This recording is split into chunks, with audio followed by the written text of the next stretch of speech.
बहुत सारा टाइम बीत चुका है फार्मर रजिस्ट्री का आवेदन करे हुए, लेकिन अभी तक आपको ये पता नहीं है कि फार्मर रजिस्ट्री में आपका आवेदन है वो हुआ है या नहीं। तो चलिए मैं आपको इस वीडियो में बताऊंगा कि फार्मर रजिस्ट्री में आपका आवेदन हुआ है या नहीं, इसको चेक करने का तरीका।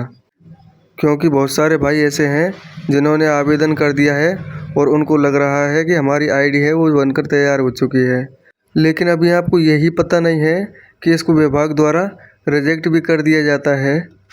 तो इसी के बारे में मैं आज आपको बताने वाला हूँ। तो बिना देरी किए अपना किसी भी ब्राउज़र है उसको ओपन कर लेना है और उसको ओपन करने के बाद में आपको लिखना है फार्मर रजिस्ट्री और अपना जो राज्य है उसको। जैसे ही आप फार्मर रजिस्ट्री विद राज्य के साथ में लिखते हैं तो आपको जो साइट दिखेगी आपको उसे ओपन कर लेना है। जैसे ही आप उसको ओपन कर लोगे, ओपन करने के बाद में आपको पहली जो service farmer registry agri stack की जो दिखाई दे रही है उसका चयन करना है।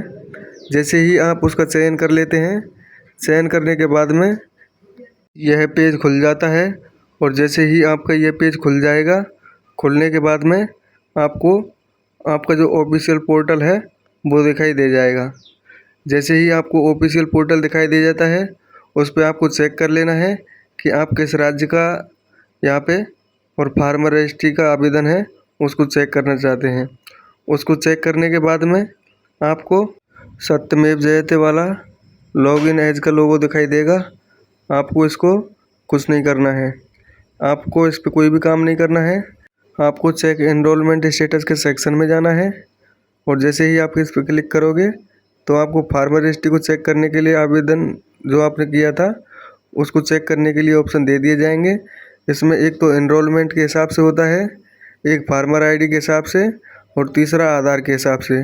तो पहली वाली दो आपके पास में अवेलेबल नहीं होंगी, इसलिए आपको यहाँ पे आधार नंबर का चयन करके आधार नंबर को फिल करना है और सर्च कर देना है। जैसे ही आप सर्च कर देते हैं तो आपको फर्स्ट में आधार का कॉलम दिखाई देगा, उसके बाद में कस्टमर का नाम दिखाई देगा और जिस डेट को आपने आवेदन किया था वो भी आपको यहाँ पे देखने को मिल जाता है। एक आईडी फार्मर आईडी जो आपको यहाँ पे मिली है वो यह देखने को मिल जाएगी। उसके बाद में आपका जो स्टेटस है उसको नीचे कॉलम से आप देख सकते हैं कि आप एक्टिव हो या अनएक्टिव हो। इसके बाद में आपको यहाँ पे आपका करेक्ट जो स्टेटस है वो बताता है।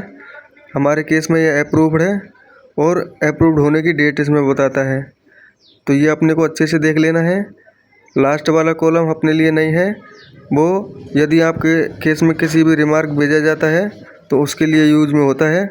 हमारे केस में इसमें रिमार्क नहीं है तो अपने को इससे कोई भी मतलब नहीं है। आप इसको अच्छे से चेक कर लेंगे। चेक करने के बाद में इस पेज को आप क्लोज कर दोगे। हमारी जो आज तक की वीडियो थी वो यहाँ तक थी। धन्यवाद।